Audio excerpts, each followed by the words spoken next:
नमस्कार, आप देख रहे हैं आज तक। आपके साथ मैं हूं सईद अंसारी। कश्मीर और देश दुनिया में अपनी खूबसूरती के लिए मशहूर डल झील पूरी तरह से जम गई है। कल की रात श्रीनगर में 9 साल में सबसे सर्द रात थी। टेम्परेचर यहां पर -7.8 डिग्री तक लुढ़क गया और सुबह हुई तो झील का एक बहुत बड़ा हिस्सा जम चुका था।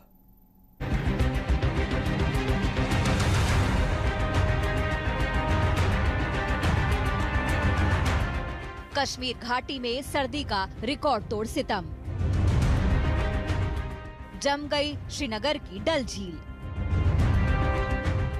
जनवरी में 9 साल में अब तक की सबसे सर्द रात। श्रीनगर में -7.8 डिग्री का जबरदस्त टॉर्चर। मौसम की मार से बर्फ का मैदान बनी डल झील। श्रीनगर की पहचान, उसकी आन बान और शान, ये डल झील जम चुकी है। जो शिकारे लहरों पर शान से चलते थे वो सर्द सन्नाटों में डूबे नजर आ रहे हैं। डल झील के कई हिस्सों में बर्फ की मोटी परत पड़ी है। कुछ दिन पहले तक जबरदस्त बर्फबारी का कहर झेलने वाली कश्मीर घाटी में अब भयंकर ठंड ने कोहराम मचा रखा है। बीते 9 साल में जनवरी महीने में पहली बार श्रीनगर में पारा -7.8 डिग्री पर लुढ़क गया। कड़ाके की ठंड वाली रात के बाद सुबह की तस्वीर कुछ ऐसी थी। श्रीनगर में बीती रात तापमान -7.8 डिग्री रिकॉर्ड किया गया, जो 9 साल में सबसे कम तापमान है। 13 जनवरी 2012 में इस तरह का तापमान श्रीनगर में रिकॉर्ड हुआ था और इसका कारण आप साफ देख रहे हैं। श्रीनगर का सबसे प्रसिद्ध डल झील पूरी तरह से जम चुका है। इस झील में आज शिकारों का चलना फिरना भी काफी मुश्किल हो रहा है। कितनी सख्त इस बर्फ की परत है वो उसका अंदाजा आप यहाँ लगा सकते हैं कि ये जो परत है ये टूट भी नहीं है।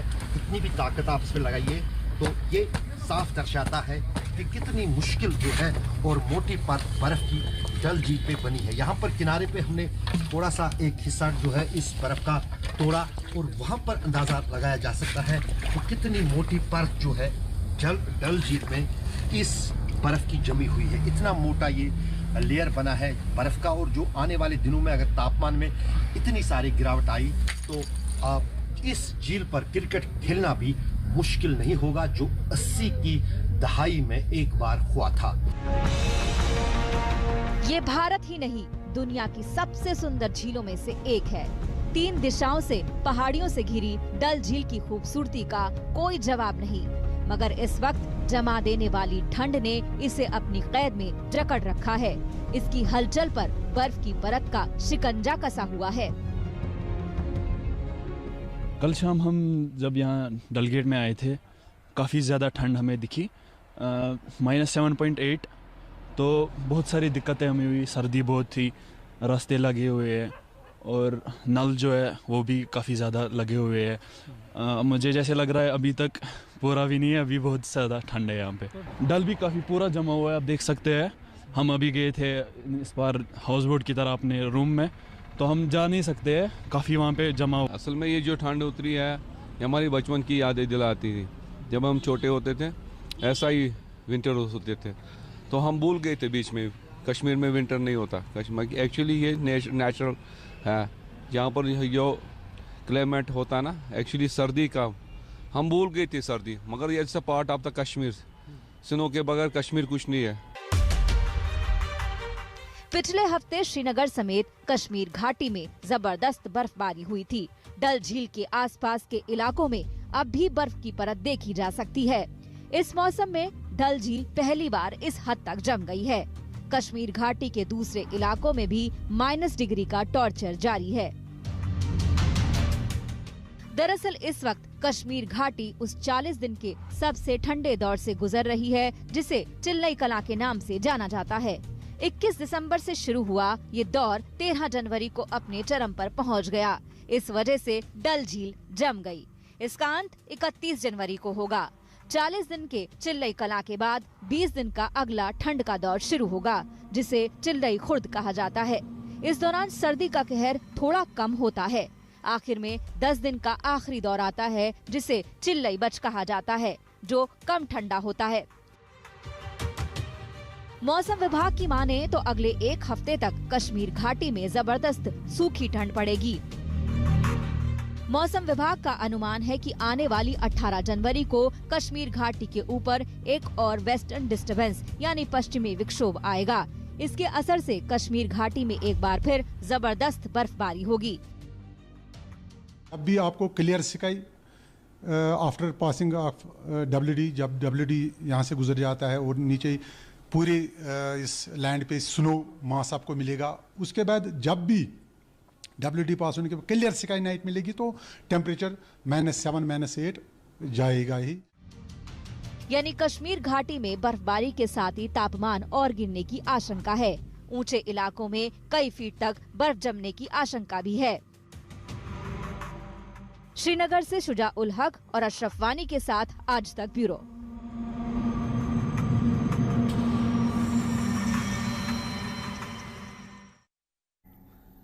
कुछ दिनों पहले हुई बर्फबारी के बाद कश्मीर में इंसानों के लिए मुश्किलें काफी बढ़ गईं। वहीं कश्मीर में विशेष तौर पर पाए जाने वाले हिरणों की जिंदगी पर भी बनाई। हंगुल के नाम से मशहूर कश्मीरी हिरणों को खाने तक नहीं मिल रहा और इस चुनौती से वन विभाग कैसे जूझ रहा है, इसी पर दाचीगाम नेशनल पार्क से हमारे संवाददाता अशरफ वानी की ये एक्सक्लूसिव रिपोर्ट।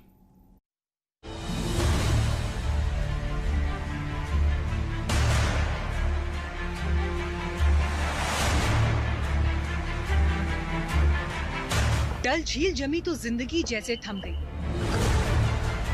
प्रचंड ठंड ने जीना दुश्वार कर दिया। इंसानों पर रिकॉर्ड तोड़ सर्दी का सितम आपने देखा। अब आपको बेजुबानों पर बर्फबारी का कहर दिखाते हैं। इसके लिए आज तक संवाददाता अशरफ वानी के साथ आपको श्रीनगर से 22 किलोमीटर दूर ले चलते हैं। यहाँ आप वो तस्वीर देखेंगे जो आपने शायद पहले कभी नहीं देखी होगी। अशरफ वानी दाचीगाम नेशनल पार्क के लिए निकले, जिसे हंगुल या कश्मीरी हिरण के घर के तौर पर जाना जाता है। इन हिरणों की वजह से दाचीगाम नेशनल पार्क देश ही नहीं पूरी दुनिया में मशहूर है। मगर कश्मीर में हाल ही में हुई जबरदस्त बर्फबारी के बाद इन हंगुलों के सामने बहुत बड़ा संकट खड़ा हो गया है।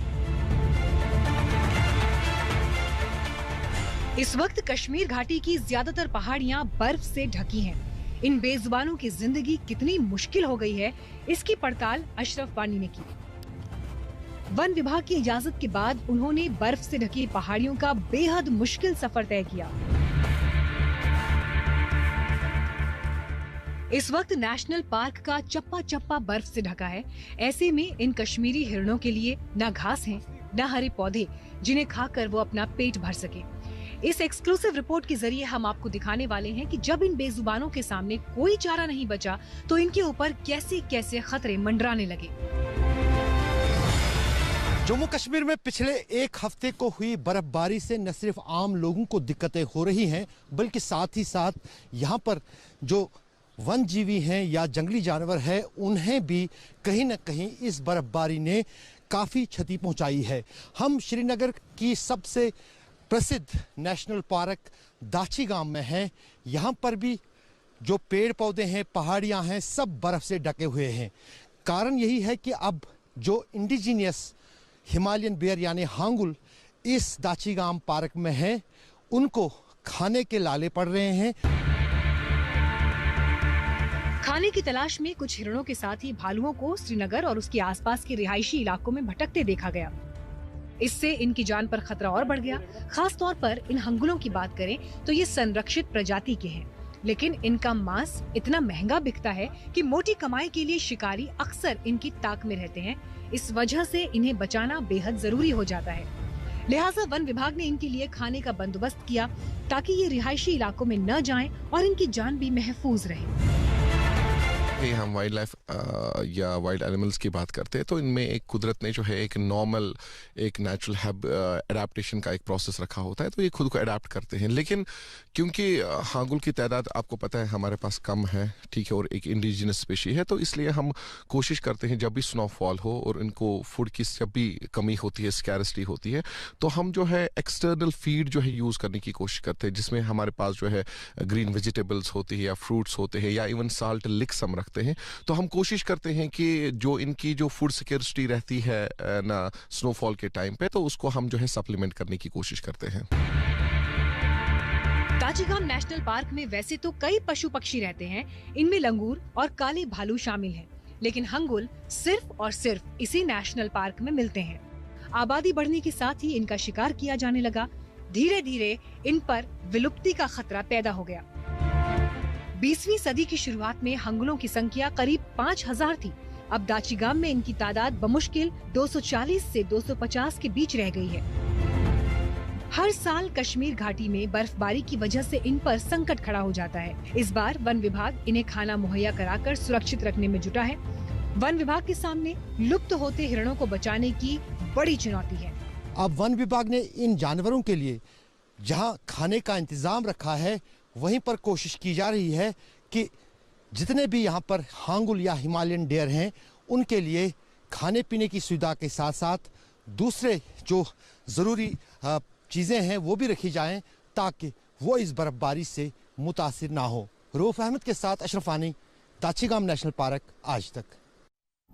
श्रीनगर में जहां बर्फबारी के बाद मुश्किलें बढ़ गईं, वहीं दिल्ली समेत उत्तर भारत के कई शहर कोहरे से जूझ रहे हैं। कोहरे के कारण हादसे भी बढ़ गए हैं। पहाड़ों पर -डिग्री का टॉर्चर है तो दिल्ली पर कोहरे की जबरदस्त मार पड़ रही है। राजधानी सुबह सुबह जबरदस्त कोहरे में लिपटी नजर आता है। दिन चढ़ने के बाद भी कोहरे का शिकंजा कसा रहता है। दिल्ली के अलग अलग इलाकों में ऐसी ही तस्वीर नजर आती है। दिल्ली के विजय चौक से लेकर उत्तर दिल्ली के हिस्से हों या पश्चिमी दिल्ली और राजधानी दक्षिण के इलाके, सुबह सुबह दिल्ली कोहरे की चपेट में नजर आती है। सर्दी के साथ ही कोहरे की मार ने दिल्ली वालों की मुश्किलें बढ़ा दी है। इन्हीं मुश्किलों के बीच दिल्ली में गणतंत्र दिवस की तैयारियां चल रही हैं। कड़ाके की ठंड में परेड की रिहर्सल जारी है। आज सुबह के वक्त दिल्ली का तापमान 6 डिग्री दर्ज किया गया। बीते मंगलवार के दिन दिल्ली का न्यूनतम तापमान 4.3 डिग्री दर्ज किया गया, तो वहीं अधिकतम तापमान 17 डिग्री दर्ज किया गया। पहाड़ी इलाकों में बेशक बर्फबारी का सिलसिला थम गया हो, लेकिन मैदानी इलाकों में शीतलहर और गलन वाली ठंड का सिलसिला जारी है। इस वक्त हम मौजूद हैं विजय चौक पर। तस्वीरें आपको दिखाना चाहेंगे कि शीतलहर के साथ साथ घने कोहरे की चादर भी इस वक्त दिल्ली एनसीआर के अंदर जो है वो छाई हुई है। सुबह के वक्त विजिबिलिटी जो है वो तकरीबन 200 से 250 मीटर जो है वो दर्ज की गई है। मौसम विभाग की माने तो अगले 2 से 3 दिन इसी तरीके का मौसम बना रहेगा। तेज हवाओं के साथ साथ तापमान में गिरावट दर्ज की जाएगी। इसके साथ ही औसत से लेकर घना कोहरा छाया रहेगा। जो सिचुएशन है लगभग यही मेंटेन रहने के चांसेस हैं अगले 2 से 3 दिन तक। तो शीतलहर से फिलहाल अभी 2 दिन तक कोई राहत नहीं मिलेगी हमारे पास।